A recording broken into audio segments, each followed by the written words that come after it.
the Slick, how seriously are you taking the Knicks in the East? Very seriously, which is just, it was weird for me hearing you introduce them and say the Knicks multiple times and see that jersey up there. At this point in the postseason, this is a little of an out-of-body experience on this. But no, I have taken them seriously since they added OG Anunoby and going 25-4 with him, finishing on a hot streak to finish second in the Eastern Conference. I feel like the Eastern Conference is wide open this year. I know what the history is when your best player is an undersized guard. That's generally not a championship formula, very difficult to do. But this team has a degree of magic to it, whether it's the Villanova guys being reunited, the addition of OG Anunoby. I think that they have all the pieces not only to beat Indiana, but to be a dark horse in terms of getting to the finals and upsetting the Boston Celtics. So this series is going to be decided by pace. It's going to be decided who controls the pace, because Indiana, they're living up to their Pacers name. They're second fastest team in terms of how they play over the course of the regular season. New York Knicks, dead last. And Tibbs plays his starters like 40 minutes a game. They can't be going up and down with those racehorses. Yeah. They got to keep it at a normal pace. But if they're able to do that, and I believe they will be, then I see them advancing and playing in the East, the Knicks, in the Eastern Conference Finals. Strange. Well, that would be an incredible Eastern Conference Finals. The NBA would love that, so keep speaking that into existence. Celtics, Knicks? Yes. I'm very excited for this series. I do think it is going to be styles make fights. So we'll see how this ends up and what kind of adjustments to make, because we know his coaching style is very specific. So is he going to have some wiggle room when you have the Pacers running up and down as they were throughout their entire series? They didn't miss a beat with that either. They won 2 of their 3 games against the Knicks during the regular season. Brunson also averaged 36 points per game in the 3 games against the Pacers this season. But I don't think OG played. Yeah, I don't make too much of regular season matchups. And Mitchell Robinson was out. What did it matter in the Suns Timberwolves series? Like, good point. Nothing at all. So you can look to that, I guess, probably for gambling too, if you want to pay attention to a few of those things. But I don't think it matters much right now, especially the way that both of these teams are playing in the postseason. Yeah. So I'm with you. This is going to be a match of styles, and we'll see who can make the right adjustments once the flow of the series starts. But I think you have to take the Knicks very seriously, and particularly because of the way that Brunson's playing. When your stars are playing at a high level, you got to pay attention to that. James, how seriously do you take the Knicks? Very serious. And if there's any team in the Eastern Conference that's thinking about playing with the Knicks, you better think again. Because the Knicks, the way they play basketball, number one, I understand pace, but watching that game last night in Philly, the hardest playing basketball team was the New York Knicks. All series long, they got to every single loose ball. Third, fourth opportunities turned into at least 25 points, and that game came down to 1 possession. The Knicks play the way that you are supposed to play the game of basketball. They play extremely hard. They know exactly who their star players are. They know exactly who their shooters are. They know exactly who their defenders are. They know how to play the game of basketball, and they are doing it at a high level. Teams should be very scared. And when I say teams, I mean the Eastern Conference teams, and that's Boston, that's Indiana. They should be very, very scared, because this team right here, the Knicks, is a very good basketball team. The Knicks are a James Jones type basketball. I take them serious, but if I'm the Celtics, I'm not afraid. No, you shouldn't. If I'm the Celtics, I'm not afraid of the Knicks. Number one, but I do take them seriously. Yeah. To be doing this without Julius Randle, it just shows you how good of a player, an animal that Jalen Brunson is. Yeah. He single-handedly is willing the Knicks to victory. But you brought up a point. The Pacers play fast. The Knicks play slow. That series against the Sixers want to play slow also because of Embiid coming off injury.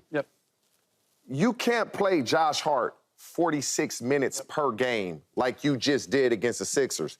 You can't play Brunson 44 minutes a game like you just did against the Sixers. OG, I think, averaged 40 OG averaged 42 minutes per game. You do that against the Pacers, it's over. Because those dudes are going to be gassed in the fourth quarter. And Tibbs has a history of this. from his time with the Chicago Bulls. His starters play heavy minutes. Yeah. You do this against the Pacers at the pace that they want to play at. Yep. I don't know if this gets to 6 games. Yeah. How much they will have in the tank. But they asked Josh Hart that question, too, though, and Josh Hart say, I play like this in the regular season, dog. Hey. So I'm prepared for this. I ain't getting rest minutes He and rest might games. Until you start playing I ain't every getting other rest day. minutes and rest games like every LeBron other and Kawhi day. and all that. So then now Yeah. when you asking me to play a bunch of minutes, I have my back hurting, hammy hurting, knee hurting, all that. That's what I do, dog. that's Josh you know what I'm Hart. saying? What about and the at rest the of end of the day, the last time I checked, your starters is supposed to be the ones playing the most minutes and doing their job. No. It's fine to play. Nobody's saying that they shouldn't be playing those minutes.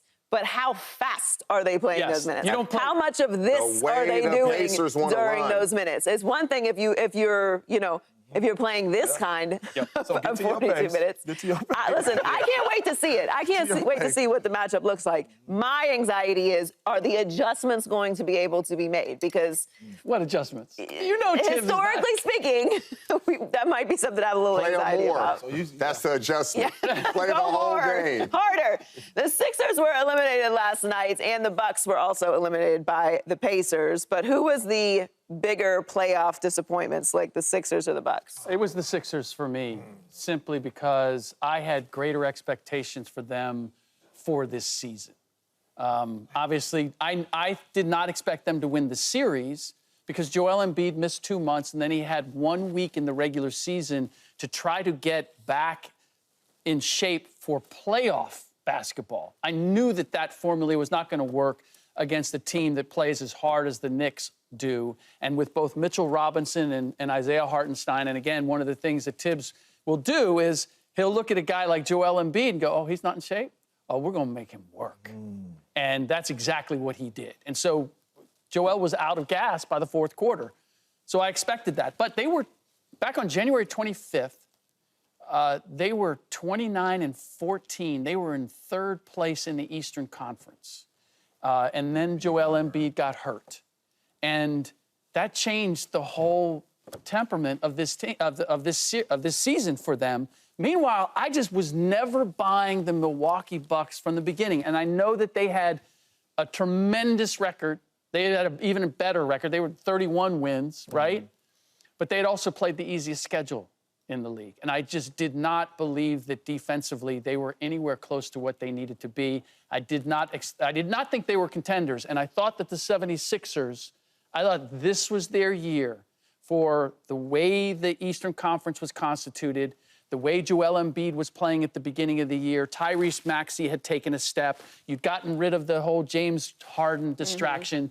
Nick Nurse, I believe, that was one of the best hires last summer. Yep. Like, you had all of the things to make this a special year for the Philadelphia 76ers, and it did not happen.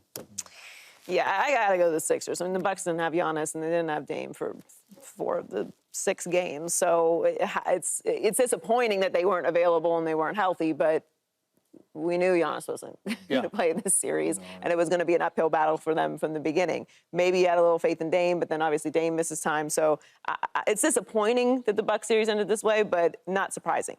The Sixers has got to be more disappointing. It has to be, especially when you consider lost in the Eastern Conference semis, 2018. Lost in the Eastern Conference semis, 2019. Lost in the first round, 20. Semis. Lost in the first round. The process is processing, guys. It's been processed. Like, No, it's glitching. It's still it's like You got that spinning. you're like mixing the batter like enough already. And so I feel for Sixers fans because it's like, when is this ever going to come together? Like, it's always feels like this is the year, and it's not. So that's got to be. I mean, I understand, health matters, but health also matters. Like, being healthy and available is a big part of how this all works. So it's another disappointing playoff run for the Sixers, and they were competitive in that series. So Well, that's the other thing too. I mean, 2 of those games, you know, I know you like to say that Lakers games could go either way, but 2 of these games, literally, game 2, they should have won, right? My goodness. And then last night was Call the foul, very much in they the win. balance. Call the foul, they win. Yeah. TJ, who's more disappointing? I mean, for me, as by default, it's the Sixers. They're the most disappointing. You can't Giannis didn't play the entire series. Dame missed two games. One game, right? And Giannis he's a top 3 player in the NBA. And so when one of the best players, not only on your team, but in the entire NBA doesn't play, I didn't expect, when Giannis didn't play, yeah, you have Damian Lillard. I didn't expect them to win. Without Giannis, I didn't think they had a chance. And so for me, Embiid did play. He was hobbled. And I thought the Sixers would beat the Knicks. I really did. Tribute to what the Knicks did, but for me, the biggest disappointment, because Embiid did play and he was pretty much scoring 30 points per game. First 2 quarters. They have to be the disappointment. Yeah, he just kind of wore out, you know? Yeah, I mean, and to me, that was to be expected. So the Sixers losing, I'm with you. I thought they had a chance in that series, but I expected New York to win, and I expected Indiana to win the series against Milwaukee even before Giannis got hurt because of the way they matched up during the regular season. Milwaukee just couldn't defend fast teams. No, I'm telling you. If Giannis was healthy, you were picking the Pacers to I was still beat them picking. in- I thought it would go 7. I thought it would go 7. Giannis and Dame were both healthy for the entire series, and the Bucks don't make it out of the first round. I was still picking Indiana. It was an edgy pick, I'll give you that. I would have liked to see that. I'm taking the Bucks because I thought the Bucks, even with Dame Lillard, especially before he had got hurt, I thought they could have a better chance of beating the Pacers than the Knicks. I mean, than the Sixers have with a hobbled Embiid beating the Knicks. I didn't think that was even possible. Even if Embiid was 100% healthy, I thought that was a tough hill battle. I thought Dame could possibly get this thing done. Round number 1 with the Indiana Pacers. But this is just a disappointment in the playoffs and in season, right? Because we're talking about firing Darvin Ham. Well, they let the players run the ship, too. Because they had arguably, the second best record in the NBA when they say, we don't like what the coach is doing and how he talking and how he walking and how he looking and all that type stuff. And you got the coach out of there, and then you bring Doc Rivers in there, and it was a huge disappointment to finish the season. And then your best player gets hurt going into the playoffs, and now it's a bigger disappointment in the playoffs. So for me, when Dame Lillard got traded to the Milwaukee Bucks, and I'll speak for myself, I said, man, if they could stay healthy, this team is going to the finals. That's just how it's going to be. Them and Boston Celtics in the Eastern Conference Finals, I don't know what's it going to look like. I don't know who's going to win. That's what I thought once they traded for Dame. And then now to be out in the first round, who I thought Dame Lillard could at least get this series 1 done, and now they are going home, to me, it's a bigger disappointment for the Milwaukee Bucks.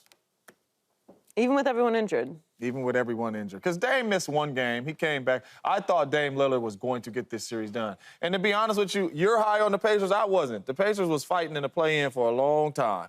I wasn't really high on the Pacers. So I'm like, if Dame Lillard can get this one done, Giannis come back second round, I thought the Milwaukee Bucks would win this. And then especially the way they looked game 1, winning by 20, I'm like, oh, they're going to be just fine with Dame Lillard. This is a disappointment seeing Milwaukee go home. Like, to be honest with you, when they made the Dame trade, will we be more surprised that they went home round 1 or Philly? Oh, for sure, the Bucks. That's what I'm saying. But that was Giannis assuming didn't that play. Giannis played. I know that, but I'm just saying. And we know Dame was compromised. He just showed a ton of heart and will to show up for his teammates, but he was compromised. Yeah. I think them healthy in the first round, like Slick talking about, would be that would be crazy. Would be dramatic. But I have to, especially because the Sixers, like the Bucks, have a little bit more equity to me. I think they'll come back. They're healthy next year. We'll have a little bit more belief in them. The Sixers, like, I mean, what do we expect from the Sixers at this point? It's been years. It has. I will say that they do have the wherewithal to improve this roster in a way that Milwaukee does not. Milwaukee came in as the oldest team in the league, and all guys, Chris Middleton, Brook Lopez, Dame, like all of them are on really big contracts. I don't know how you can fix that. Philadelphia has some room where they can add a piece, and I think if they get the right guy, then the process will process some more. Some more ingredients in the machine and process some more. Subscribe here to get the latest from Speak, and go watch a few segments from our other shows on FS1.